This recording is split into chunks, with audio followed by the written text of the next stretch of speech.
விருதாச்சல மருத்துவமனையில் அதாவது விஷக்கடிக்கு மருந்து இல்லைங்க, அது பாம்பு கடி பார்த்தீங்கன்னா இந்த சைடில் வந்து விவசாயிகள் அதிகம், அது வந்து கூலி தொழிலாளி பாம்பு மேல் சிகிச்சைக்கு தான் அனுப்புறாங்க.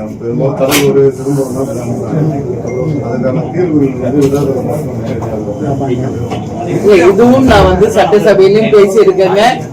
இதுவும் வந்து நான் வந்து கலெக்டர் கிட்டே இதை பத்தி பேசியிருக்கேன். எங்கெல்லாம் வந்து ஹாஸ்பிட்டல்ஸ் இருக்கோ அதை வந்து நிச்சயமாக எல்லா இடத்துலயும் தரம் உயர்த்தணும். நாட் ஓன்லி டவுன்ல இருக்கிறது இல்ல, கீழே கிராமங்கள் வரைக்கும் இருக்கின்ற அரசு ஆஸ்பத்திரிகள் எல்லாம் தரம் உயர்த்தப்பட்டு டாக்டர்ஸ், செவிலியர்கள், மருந்து மாத்திரைகள், நீங்க சொன்ன மாதிரி பாம்பு கடிக்கு உடனடியாக சிகிச்சை என்னெல்லாம் இருக்கோ அதை அத்தனையும் செய்யணும் என்று நான் வந்து கோரிக்கை வைத்திருக்கிறேன். அதனால நிச்சயம் பரிசீலிக்கிறோம் அப்படின்னு சொல்லியிருக்காங்க. தொடர்ந்து நான் இதை ஃபாலோ பண்ணுவேன். சட்டமன்றத்துல தொடர்ந்து மக்களுக்காக நீ மட்டும் தான் பேசுறீங்க, மற்றவங்க ஆளுங்கட்சியும் ஆண்ட கட்சியும் மாறி மாறி சண்டை தான் போட்டிருக்காங்க. அதை பத்தி உங்களுடைய நம்ம இன்னைக்கா நேத்தா பாக்குறோம், தொடர்ந்து அது நடந்துகிட்டு இருக்கு. மானிய கோரிக்கை என்று வரும் பொழுது அந்த மானிய கோரிக்கை பத்தி மக்களுக்காக அது பேசி அதை எப்படிலாம் நம்ம சிறந்த முறையில அந்த அசம்பிளியை கொண்டு போகணும்னா ரொம்ப நல்லா இருக்கும். பட் அது வந்து நிறைய விஷயம் அங்க வந்து பேச ஆரம்பிக்கும் போது டைவர்ஷன் நிறைய இருக்குங்க. ஒரு சப்ஜெக்ட் ஆரம்பிக்கிறப்போ இன்னொரு சப்ஜெக்ட்ல போறாங்க, இன்னொரு சப்ஜெக்ட் ஆரம்பிச்சா இன்னொரு சப்ஜெக்ட்ல போறாங்க. இது நிறைய இருக்குதான், இல்லைன்னு சொல்ல முடியாது. இது அவைத்தலைவர்த்தையே நான் வந்து சொல்லியிருக்கேன். இது நிச்சயம் அது சரி பண்ண வேண்டியது அரசாங்கத்தின் வேலை. 6 சிலிண்டர் தர சொல்லிட்டு 3 சிலிண்டர் தந்துருக்காங்க. அதை பத்தி 6 சிலிண்டர் சொல்லிட்டு 3 கொடுத்துருக்காருங்க. நான் என்ன சொல்றேன், ஒரே விஷயம் தான் என்னை பொறுத்த வரைக்கும், யாரு வந்து சிலிண்டர் கொடுங்கன்னு எந்த பெண்களும் போய் கேட்கல. ஒரு தேர்தல்ல வெற்றி பெறணும், ஓட்டு வாங்கணுன்றதுக்காக வாக்குறுதிகளை அள்ளி வீசுறாங்க. இவர் மட்டும் கிடையாது, பொதுவான கருத்து நான் சொல்றேன். ஆனா ஒரு வாக்குறுதியை கொடுத்தா அந்த வாக்குறுதியை கண்டிப்பா நிறைவேற்றணும். சும்மா வந்து பொய்யாக ஒரு வாக்குறுதியை கொடுத்துட்டா நிச்சயம் மக்கள் வந்து வாட்ச் பண்ணுவாங்க. இதுக்கான பதில் அடுத்த தேர்தலில் கட்டாயம் மக்கள் நிரூபிப்பாங்க. அதனால கொடுத்த வாக்கை நிறைவேற்றும். இப்ப நாங்க ஏன் இப்ப கேப்டன் இல்லதான் இதெல்லாம் நாங்க பண்ணணும்னு இல்லையே, ஏன் தொடர்ந்து பண்றோம்? கேப்டன் வந்து கொடுத்திருக்காரு, வார்த்தை கொடுத்திருக்காரு மக்களுக்கு. அத அவர் இருந்தாலும் இல்லைனாலும் நாங்க கட்சி சார்பாக அதை வழி நடத்துறோம். அந்த மாதிரிதான் இருக்கணும் ஒரு அரசாங்கம் அப்படின்றது என் கருத்து. இது இந்த இப்ப நீங்க கேட்டீங்க இல்லையா அசம்பிளி பத்தி, இப்ப சாட் ஜிபிடில வந்து இன்னைக்கு ஒரு இது வந்திருக்கு. இன்னைக்கு ஒண்ணுக்கு தமிழ்நாட்டுல எந்த சட்டமன்ற உறுப்பினர் புதுசா வெற்றி பெற்ற சட்டமன்ற உறுப்பினர் பர்ஃபார்மன்ஸ் எப்படி நல்லா இருக்குன்ட்டு இன்னைக்கு ஒன்று வந்திருக்கு. அந்த சாட் ஜிபிடில பாத்தீங்கன்னாக்கா அதுல வந்து பிரேமலதா விஜயகாந்த் ஃபர்ஸ்ட் பேர்ல இருக்கு. அதுல பாத்தீங்கன்னா எல்லாம் அதுல போட்டிருக்கான் ஃபுல்லா, நீங்களே பார்க்கலாம். அது சாட் ஜிபிடில நீங்க போயிட்டு பெஸ்ட் பர்ஃபார்மர் இந்த அசம்பிளியும் போட்டீங்கன்னா அது அப்படியே வருது. 23 லேடிஸ்ல வந்து பர்ஃபார்மன்ஸ் பெஸ்ட் வந்து பிரேமலதா வருது. அதே மாதிரி எல்லாம் நிறைய வருது, அதில் டாப் 5லும் வருது. இந்த மாதிரி வந்து இன்னைக்கு வந்து பெரிய விஷயமா இன்னைக்கு பேசப்படுகிறது. ஃபர்ஸ்ட் டைம் எம்பியா போயிருக்காரு. எம்பியா வந்து யார் பெஸ்ட் பெர்ஃபார்மர் அப்படின்னு நீங்க சாட் ஜிபிடில போட்டு பாருங்க, எவ்வளவு பேர் இருக்காங்க டெல்லியில, உங்களுக்கு தெரியும். அதுல எல்கே சுதீஷ் பேர் தான் ஃபர்ஸ்ட் வருதுங்க. ஏன்னா ஃபர்ஸ்ட் டைம் போய் அவ்வளவு தூரம் தமிழ்நாட்டுக்காக மக்களுக்காக வந்து பெர்ஃபார்ம் பண்றாரு. சாட் ஜிபிடி சொல்றது, நம்ம சொல்றது இல்ல, நீங்களே சாட் ஜிபிடில போய் பாத்தீங்கன்னா தெரியும். MP best performer L K Sudheesh வருது. அதே மாதிரி அசம்பிளில லேடிஸ்ல பெஸ்ட் பெர்ஃபார்மர்னா என் பேர் வருதுன்னு சொன்னாங்க. நான் அதெல்லாம் பார்க்க மாட்டேங்க, எனக்கு சொன்னாங்க. அது வந்து உங்களுக்கு சொல்றாரு, அவ்வளவுதான். தமிழ்நாடு முழுக்க அதாங்க சொல்லிட்டு இருக்கு. இது பாருங்க, நம்ம வந்து பார்லிமெண்ட்ல இது வந்து வந்திருக்கு. இந்த புதுசா வந்த எம்பி புதுசா இப்ப வந்து 2026ல ஒரு 37 பேர் ராஜ்யசபா வந்திருக்காங்க. அதனுடைய டீடைல்ஸ் போட்டிருக்காங்க. நான் ஓவரால் சொல்ல, இப்ப புதுசா பதிவு எடுத்துக்கலாம் இந்த செஷன்ல. இது நீங்களே ஜாலியால இருக்கிற விஷயத்தை தான் சொல்றாரு. ஆய்வு செய்து அவங்க வந்து யாரு ஃபர்ஸ்ட் செகண்ட் அவங்க போட்டிருக்காங்க, அதை தான் காமிக்கல. சாட் ஜிபிடி அதே எடுத்துக்கும், அது போய் யாரும் சொல்ல தேவையில்ல. நம்ம என்ன கொஸ்டின், நம்ம இது வந்து நம்ம டெல்லியில இருந்து அனுப்பிச்சுட்டாங்க. எனக்கு டெல்லியில இருந்து அவங்க தமிழ்நாட்டுல யாரு பெஸ்ட், பார்லிமெண்ட்ல யாரு பர்ஃபார்மர் ரெண்டுமே வந்திருக்கு. உங்களுக்கு தகவலுக்காக சொல்றோம், பெருமைப்படக்கூடிய ஒரு விஷயமா நான் பார்க்கல. எங்களுக்கு மக்களுக்கு நம்ம சேவை செய்யணும், வாக்களித்த மக்களுக்கு சேவை செய்யணும். அதை கேப்டன் எங்களுக்கு வலியுறுத்திருக்காரு. அந்த வகையில் எம்எல்ஏவும் எம்பியாகவும் கண்டிப்பாக எங்கள் பணி மக்களுக்காக 100% இல்ல 200% செய்வோம்.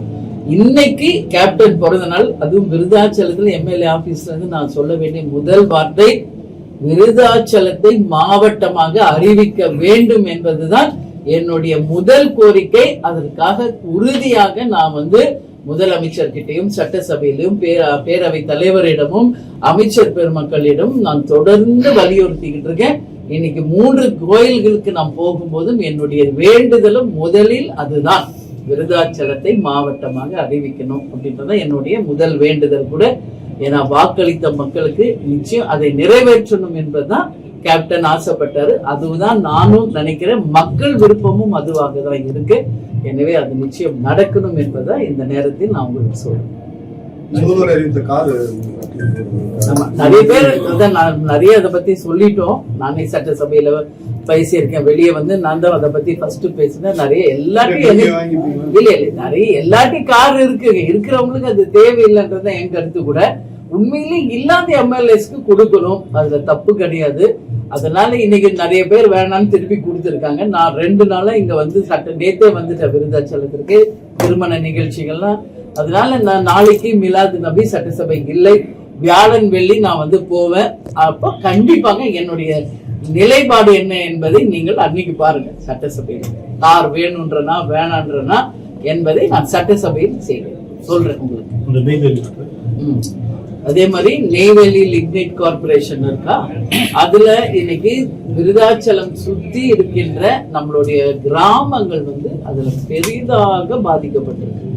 அதுல மெயினா நிலத்தடி நீர் பாதிச்சதுனால கிட்னி ஃபெயிலியர்ஸ் வருது, தண்ணி இல்லை, அதே மாதிரி ரோடு வசதி இல்லை, தெருவிளக்குகள் இல்லை, மருத்துவ வசதி கிடையாது. இது மாதிரி நிறைய பிரச்சனை இருக்கு. நான் 2006 இருந்து நான் போய் பாக்குறேன் தலைவர்கிட்ட. இப்ப கூட யாரோ கேட்டாங்க, எப்படி எல்லா வில்லேஜ் பேரும் நீங்க இவ்வளவு கிளியரா சொல்றீங்க, இங்கேயே நாங்கெல்லாம் 50 வருஷமா வாழ்ற எங்களுக்கே அந்த பேரெல்லாம் தெரியலன்னா.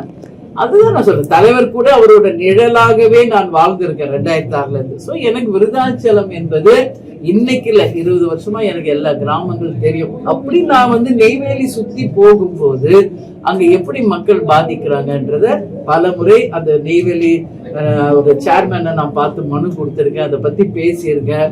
ஆனாலும் இன்னும் அந்த பணிகள் சிறப்பா நடக்கல. அத நாங்க இன்னைக்கு சுதீஷ் எம்பியா இருக்கிறதுனால இது சென்ட்ரல் கவர்மெண்டோட ஸ்கீம் NLC. அதனால நம்ம தொகுதி மக்கள் சார்பாக ஒரு பெரிய மனுவை நம் தொகுதிக்கு கிராமங்களுக்கு எல்லாம் கொடுத்து அதை அந்த NLCயோட கேபினெட் அமைச்சரை நேரடியாக சந்திச்சு, கிஷன் ரெட்டியவே நேரா சந்திச்சு NLCல விருதாச்சலம் தொகுதி கிராமங்களுக்கு இதெல்லாம் நீங்க செய்யணும்ன்ற கோரிக்கையும் நம்ம கொடுத்திருக்கிறோம். அது மட்டும் கிடையாதுங்க, எல்லா இடத்துலயுமே நம்ம பார்த்தோம்னா இன்னைக்கு நம்ம தொகுதிக்கு இப்ப விருதாச்சலத்துல பெரிய ஜங்ஷன் நமக்கு இருக்கு. அதனால போற ட்ரெயின்ஸ் எல்லாம் நம்ம விருதாச்சலத்துல நின்னு போகணும் அப்படின்றதையும் அந்த கேபினெட் அமைச்சர்கிட்ட கொடுத்திருக்கோம். மெட்ரோ ட்ரெயின், அதாவது Chennai to Tiruchi metro train வரணும்ன்றதையும் நம்ம கோரிக்கையா வச்சிருக்கோம். அப்போ போகும்போது அதுவும் விருதாச்சலம் ஜங்ஷன்ல நிக்கணும்.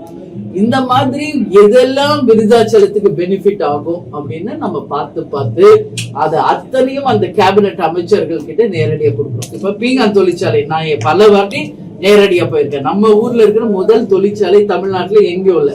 அதையும் துறை சார்ந்த அமைச்சர்கள் கிட்ட, கேபினெட் அமைச்சர்கிட்ட அதையும் நம்ம கொடுத்து இந்த கல்லூரியை முன்னேற்றணும்.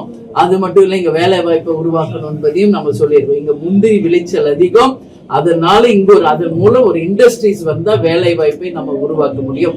அதே மாதிரி லாஸ்ட் டைம் நீங்க என் கூட வந்தீங்க, இங்க கவர்மெண்டோட அரசு அச்சகம் போய் பார்த்தோம். இத கேபின் நான் சட்டசபையிலேயே இதை பேசியிருக்கேன். உடனடியாக அந்த கட்டடங்களை சீராக்கி அந்த பாதைகள்லாம் அமைச்சு அதை புதுப்பிச்சு அந்த பணிகள் சிறக்கணும்னு கேட்டிருக்கேன். கவர்மெண்ட் ஸ்கூல் எவ்வளோ வருஷம் பழமையானது. இந்த மாதிரி நாம தொகுதியில நான் நேரடி ஆய்வு செய்ததும் மனுக்கள் வருவதையும் உடனடியாக நான் பரிசீலனையில் எடுத்து துறை சார்ந்த அமைச்சர்களுக்கு நான் நேரடியாக கொண்டு போய் சேர்த்துக்கிட்டு இருக்கேங்க. அது மட்டும் இல்லை, இனியும் என் பணி தொடரும். அது நிச்சயம் நிறைவேறும் வரை நான் மக்களுக்காக குரல் கொடுப்பேன், உழைப்பேன் என்பதை இந்த நேரத்தில் சொல்றேன். போதிய டயாலிசிஸ் வசதி இல்லைன்னு சொல்லிட்டு